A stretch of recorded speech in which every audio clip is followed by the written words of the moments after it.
Oh yeah. Hey yo, it's the Russo Show. Hey yo, it's the Russo Show. Hey everyone, welcome to this episode of Pizza Film School. We are here talking to Nia DaCosta, director of Candyman and director of the upcoming The Marvels for Marvel. Pizza Film School is something that we sort of created for folks to gain access to or insight to the process of directing. You know, this is meant for people all over the world who may not have access to a film school or money for a film school, and we just want to impart and share information. So we sit down and we talk with directors really specifically about their process. We'll start at the beginning and we'll go to the ending, and we like to talk about one movie in particular, but we'll ask you questions. We're going to be using your amazing movie Candyman for that. That will be our focus today. Awesome. And I just want to talk a little bit about your background, because I want to give everyone some context for how you came to directing, because there are a lot of people out there following different paths. Like there's, for every director, there's a different story of how they became a director. And so I just want to talk a little bit about your path. I mean, your original intention was to write. Yeah. Is that correct? And then what age did you want to write at? Did you start writing when you were very young? Super young. Yeah. When I was like 6, I was like, I'm going to be a poet because rhyming is fun. And then as I started reading like fantasy novels about magic, I was like, I should be a novelist in like fantasy worlds. The farthest I got with that is like fan fiction, lots of fan fiction as a teenager. And then I fell in love with film. And initially I was like, oh, do I want to act? Because they're the ones having all the fun. And now I know actors hate what they do. So, and really, actually, I mean, I guess we all have our struggles, but no, now I know it's not so fun to be an actor. But, and what I really wanted to do was storytell. And directing was the way I could do it to the fullest extent of my ability. So that's kind of how I slowly was like, okay, I think I want to write films, direct films, and I guess eventually produce as well, but yeah. Do you remember that moment where you were like, I want to direct a movie? What was it? Yeah. Were you in a movie? Had a movie just ended and you were processing it? It was like in 2 parts. One was when I was like 11, 12, when it was like The Colonel. We had HBO, and I watched a lot of films I should not have watched at that young age, namely Full Metal Jacket, American Beauty, and I think Elizabeth also was in there. Yeah. I was just like blown away by all the films. Didn't quite understand Full Metal Jacket. I was like, I don't know what this means. I'm 11. American Beauty, same thing. No idea what it meant. But that like started my love of like this art form. Were you watching by yourself? Absolutely. Yeah. And like emotionally impacted by the movies? Like what was it about them that was? I mean, American Beauty in particular, I mean, visually it's a movie that's kind of easy to like draw connections to with like the color red and how that's used so prominently, and the performances, the 2 lead performances I thought were so amazing. And I genuinely, it was just too adult for me to understand like the dynamics between like the neighbor and like when he kissed Kevin Spacey at the end, I was like, I don't know why he did that. Like I was so like not in, but something about it kept pulling me into the story. And then as I got older, I was like, oh, that's what's happening. Cool, great, amazing. And then by the time I got to high school, I knew I wanted to direct films. And we were studying Heart of Darkness, Joseph Conrad's novella, and my teacher was like, oh, there's this movie, Apocalypse Now, that's like sort of an adaptation. It's like set in the Vietnam War. I was like, oh, cool, let me check it out. And that just blew my eyebrows off. Like it was like so How old were amazing. you when you saw that? I think 14 or 15. It's so funny to hear you say that, because I had that exact same combo in high school, and it was the exact same kind of moment for me. It was, it sort of blew my eyes open to film in a whole new way. Yeah. I was more into music and literature and poetry before that, and then it became about film off of that experience. That movie is like, oh, you can do anything. Yeah. Like, you probably shouldn't do this now, but they basically blew up like half of a Southeast Asian country to make this film, and then you watch like Hearts of Darkness, and you're like, oh, you really went to the edge of like your sanity to make this movie. And the movie is like unhinged, but also deeply affecting and Highly experimental. Yeah, very experimental, and there's just so much. And also he never finishes it. Like I just watched like the latest cut, I think, when I was shooting Candyman with my DP in IMAX, and we're like, maybe he'll keep cutting this till he dies. Like we don't know. He might. It's sort of it's iterative for him. Yeah. You know, it's like as he grows, as he ages, I'm sure he reflects back on it and sees different things that are important to him, and all that footage that he collected over 2 years of making the movie probably gives him limitless options for the film. Yeah. It's interesting because Apocalypse Now was a seminal movie for him. I started as a writer as well, and then got into acting, and then slowly into directing. But it was a process. It took time wasn't like you wake up one day and go, I want to be a film director. And what's so interesting about that is there really aren't any rule books about it. There are books on directing, but they're a little esoteric, you know. I think Mammoths maybe has some like real practical sort of knowledge in it, but it's done in that very Mammoth way where, you know, it's like, you know, overly simplified, but not. So it's hard to learn how to direct movies. And do you feel like what do you think were the most important parts of your educational experience that help you become a successful director? What is it about your education or your past? I read what's it, On Film, the Mammoth book? Yeah, the Mammoth book, yeah. That, I loved reading that. On Acting by Michael Caine, I also really loved reading. And then The Blink of an Eye, that Walter Murch book. Those were like 3 books that I just read, I think, in high school, and I was like, oh, okay, I get this, makes sense. Yeah. And then, of course, you start practicing, and you're like, oh, interesting. For me, the biggest thing throughout all of my, at least through my history working so far, is honing my instinct and learning how to communicate what I want to do instinctually, and trying to understand what that means for what movies I make look like or feel like. And not in the sense of like a brand or something, but just like understanding what the things I want to do, what they mean, and why I want to do them. Getting better at that and trusting that voice has been a big thing. But getting to that point, I think the biggest things for me were grad school in the UK, learning drama through theater, and like writing and acting and dramatic action through theater was super important to me. Did that give you the ability to talk to actors? Oh yeah, absolutely. Yeah. And you understand their huge. language and yeah, you know. And also just understand like that, like writing a script and then breaking the script down as an actor are like 2 sides of the same coin. Right. And you guys are kind of doing the same things, but they're doing it in reverse. So that was really, really informative. And then Sundance, I did the director's lab at Sundance. That's awesome. And that was hugely helpful to get me back into film director space, because I was so like in theater, and I was like, I'm just gonna write plays forever and just like, you know, whatever, work in a cafe and be poor, you know. And then I went to America, and I was obviously the American way. Immediately it came back, and I was like, I'm gonna take over the world. And so Sundance is very helpful in getting me back into the filmmaker mindset. I also went to film school for 4 years, and I have a lot of debt, so that I suppose also factored in, but. That was undergrad that you went to undergrad, film school? yeah. Which I genuinely think is maybe a bit too young to go to film school. Do you like remember, looking back on it? Yeah. Do you remember the moment where you went from like wanting to understand film to wanting to make film? I think it was Apocalypse Now. I think it was that sort of, I mean, I knew I wanted to be a director, but I think, I just remember that time was like, oh, I have to understand how this happened. Like, I need to understand this audacity, and how do I get to, not to the point of having a heart attack in the jungle, but like to the point of being so sure about my vision that I'm like asking all these people to come and be a part of it. Like that shift happened definitely around Apocalypse Now, because that was such a, I mean, it's amazing. So like, and it's insane. Can I ask you, like, what was your honest assessment of film school? I think it's too expensive. It's heinously expensive to go to film school. I wish there was more shooting on film. I think I was like the last year at NYU that shot on film. We shot black and white reversal, 16mm, like with Bolexes, and that left the next year. But we also cut the film on Steenbecks. Oh, Steenbecks. Wow, Oh, God, yeah. Forgetting that also. We cut Which are sound. these giant machines, right? That with wheels. Huge desk like size. And you have to like control knobs, and taping you really have the to think film. about your edit, Your cuts, because when you cut it, right, to then redo it or move it 3 or 4 frames requires a lot of tape, and pretty soon your film will start to fall apart if you make too many edits. So it really requires a certain precision. It's very different than the Avid, where you can just kind of go dip, boop, boop, dip, boop. dip, Delete, reverse, undo. 100%. And I also think pacing has changed in movies because of the Avid. Yeah. It's interesting. Our first film we cut it on a Steenbeck, and then our second film we did on an Avid. And I remember thinking like the pacing was so dramatically different between the 2 movies. And when we cut it on, it was called Welcome to Collinwood on an Avid.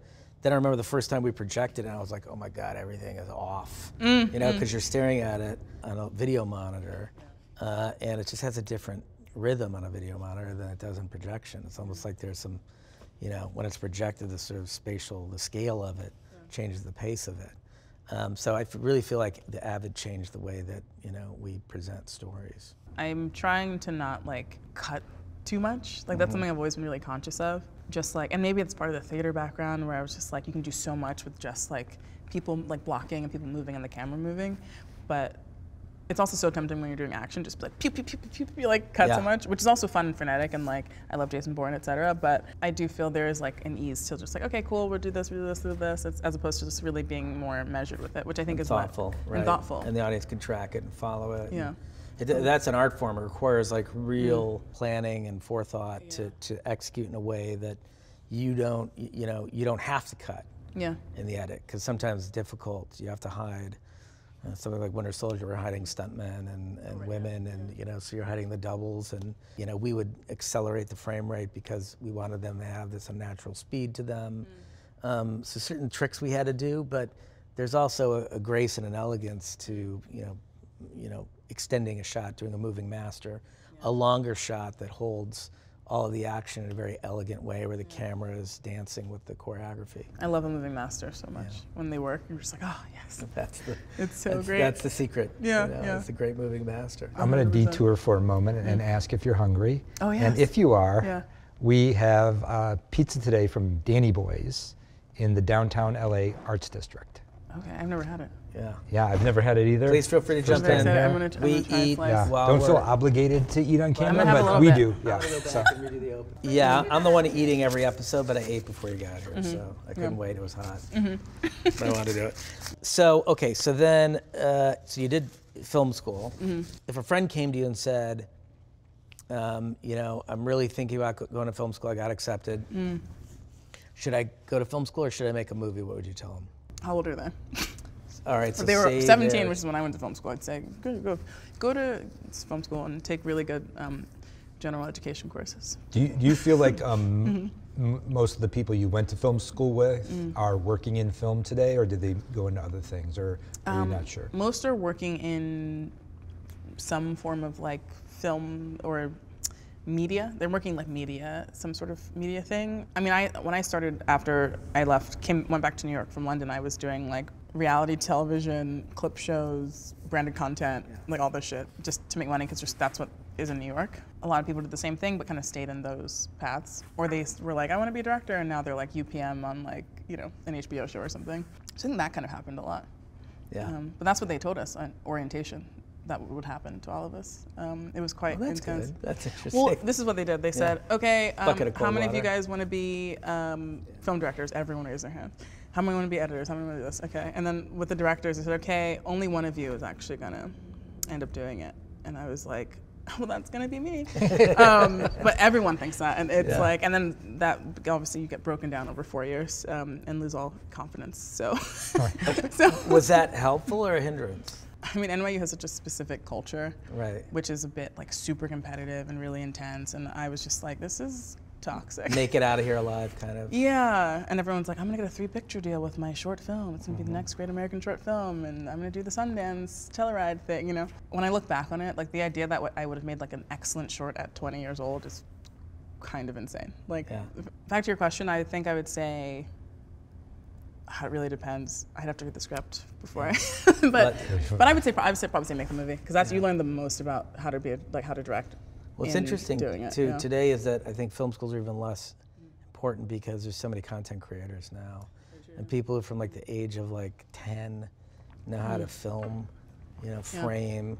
They understand composition, right? They know how to write, they know how to edit, they can tell a joke in 30 seconds on a TikTok. In a lot of ways, it's we're breeding a whole generation of visual storytellers. 100%, and I'm not even sure if there's going to be tremendous value to film school moving forward. We're always encouraging people to say, look, Steven Soderbergh is making entire movies on his iPhone, on an iPhone, so it's accessible to you. You can go out there. I mean, when we did it, it was like everything was so expensive. To get film, it was expensive. To get the camera was expensive. So it really limited the access for people. I think what's really compelling about what's going on in the world today is everything's being decentralized, it's being disrupted. Yeah. I love digital distribution. I really embrace it because I think it is really encouraged diversity of storytelling. I can't imagine something like Squid Games getting the kind of, having the cultural impact it did outside of Korea 10 years ago. even, Yeah. you know? I was a huge K-drama fan 10 years ago, and you're absolutely right.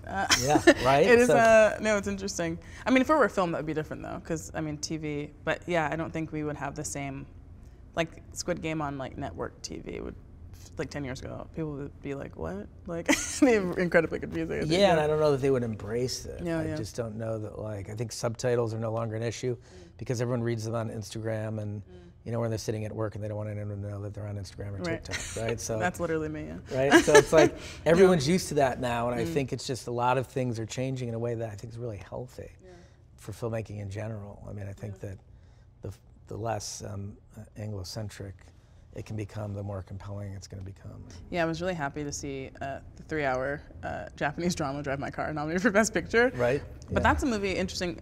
I would not be able to watch in my house. Yeah. Like I had to go to a theater to see it because, and I tell all my friends, I'm like, you should see it, but like you have to go to a theater because you're not gonna sit through it at home. Like even like Roma, for example, which I was obsessed with. I saw it in theaters first, loved it, and then like a year later I was like, oh, I should watch it. It's on Netflix, you know. And the first scene I was like, oof, wow. Yeah. I was like, this is a long one. No, it's very and telling like, what you're saying. Yeah, and so it's like, I mean, it's more or less the same. I'm a bit of an old fogey about it, but at the same time, I'm like, okay, I do see this movie in theaters because it's a spectacle, or because I need to sit through it, or because like I want to support this filmmaker, my friend, or something, you know. But like, I was just thinking about that movie Moonfall that came out, which like, it's a spectacle, but I was like, maybe I should save this for like a plane, like that, you know, because like I want to see it, but I'm also like, ooh, I could watch it on a plane or like one Sunday hungover, yeah, you know. And it's like the way we think about content, I think, or the way I think about content now, it's like, the options are nice. You can like cater the experience you want to have because of all the diversity of right, all the distribution it. systems that there are. And With the ambiguous sort of experience you had in film school, what was like your instinct as you were getting out of film school? I guess in film school I had great teachers. So, and this is like my statement on film school actually. If you don't have good teachers, it's a waste of money, and it's hard to know if you're going to get good teachers or if you can choose them or whatever. But I had really great teachers, including a couple of really good screenwriting teachers. And because I came from being a writer, I was like, oh, I need to do more of that. Like I need to do more writing, and I also need to learn about how to work with actors. And that's why I went to a drama school in the UK to get my writing master's. And what told you that? Why did you feel you needed to get more familiar with working with actors? Yeah, because there's nothing at NYU for how to work with actors.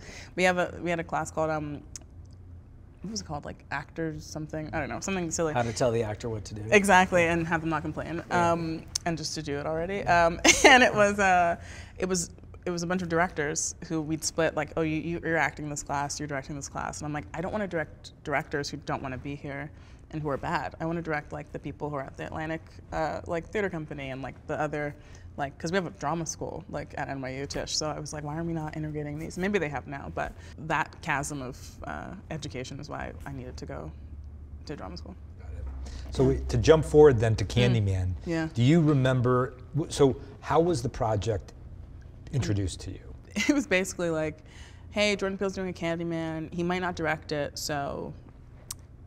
Right. I was like, Did you have an agent at the time? Oh yeah, that was my agent. Your agent called you, Although my agent's dope, I love him. He was like, hey, there's a project, I'm tracking this, and I was like, oh, I love Jordan Peele, fucking love Candyman. I knew I wanted to do a genre movie after my first film, and I was super excited about it. But I was working on something else at the time, and I had like 2 other movies going, so I was like, that's amazing, but I know I'll work again, so that's great, always good. The next call was like, so you're on the short list to pitch for the movie, and I was like, what? What do you mean? And then the next call was like, okay, so you're meeting with like Wynn, the exec, and like the MGM exec, and it was just like that slow, quite boring actually process of just like pitching and like, oh, we like this. I'm like, cool. And then meeting Jordan, be like, he likes you, cool. And then be like, you got the movie.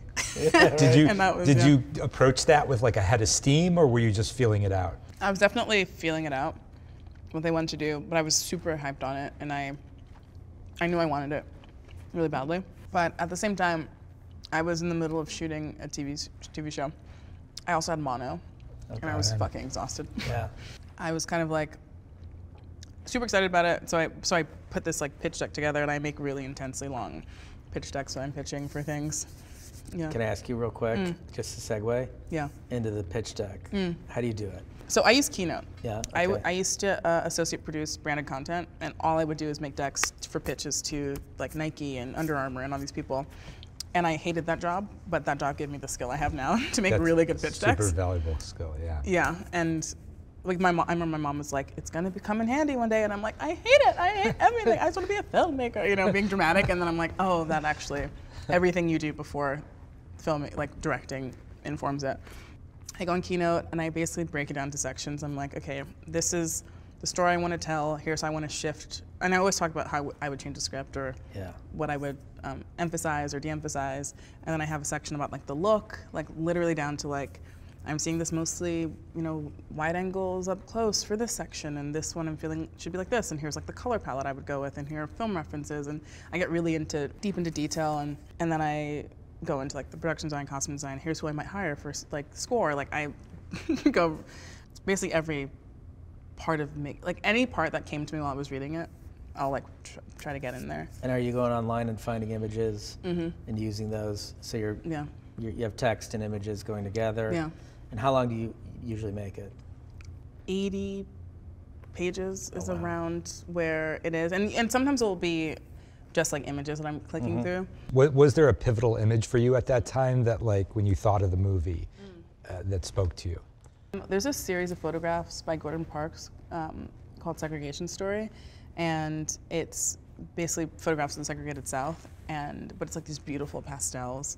And that was really informative because I knew I wanted this horror movie to look beautiful. Like I want it to be a beautiful city, it's beautiful people, but terrible things are happening in that reality.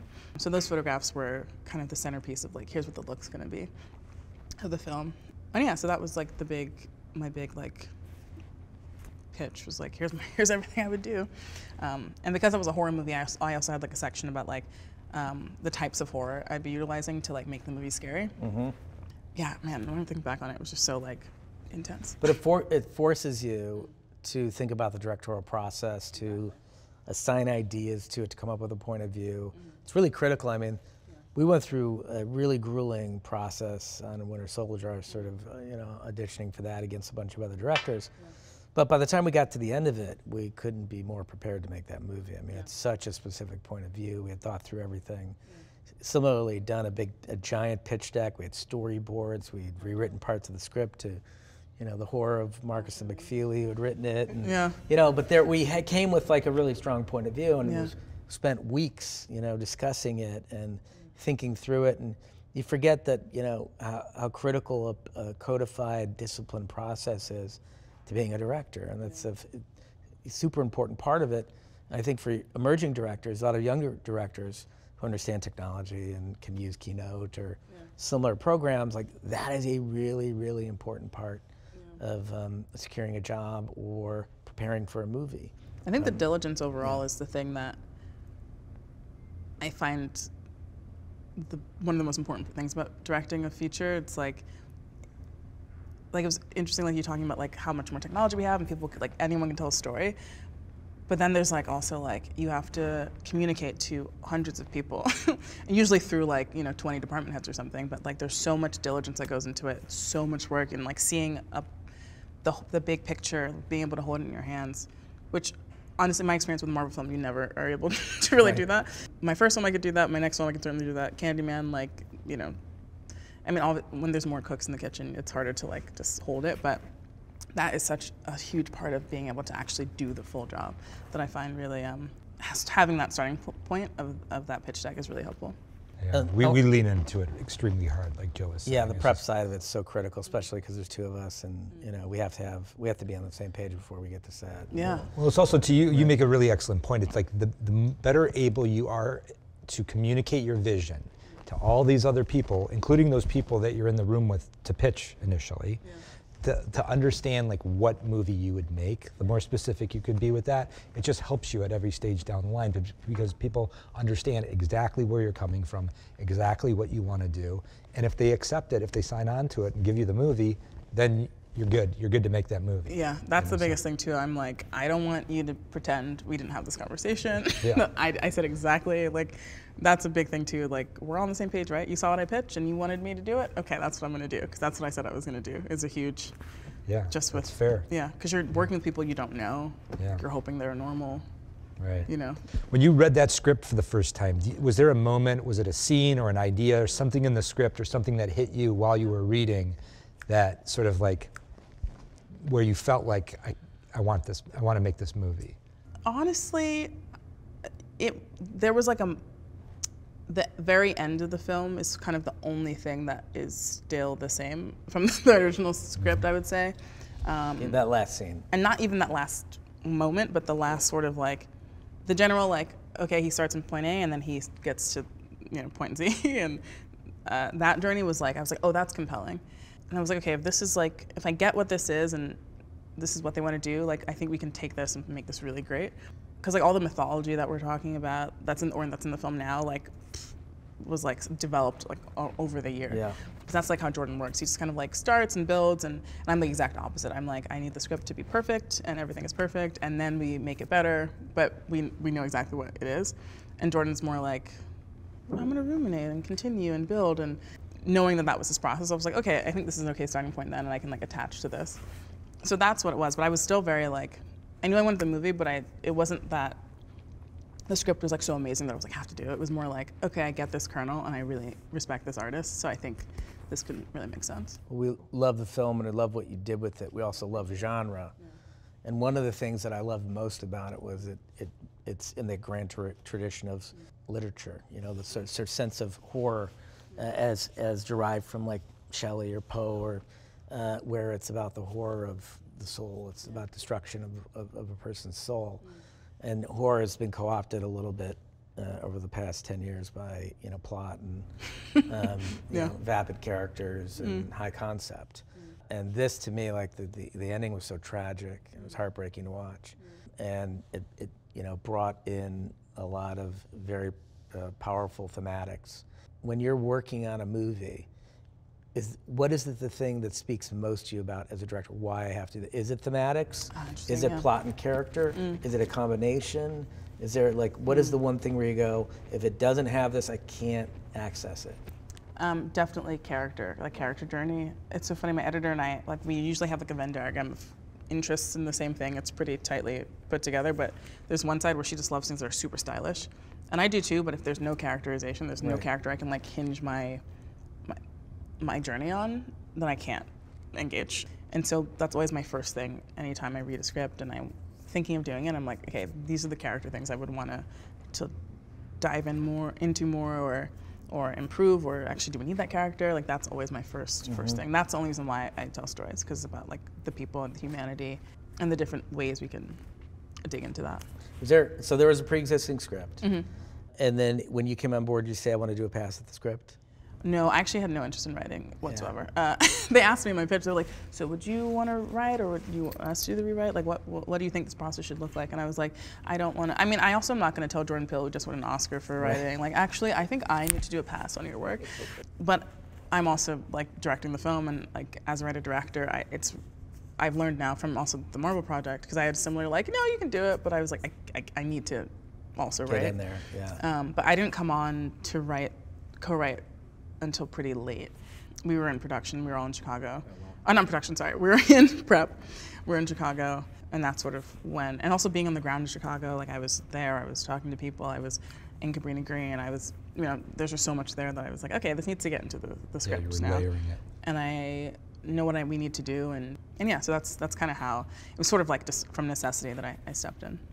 As you were sort of turning the corner from developing the script to production, did you turn to people you had worked with before exclusively? Did you look for people new? How did you end up choosing who you would make this movie with? Well, I'd only made a movie in Texas that was under $1 million before.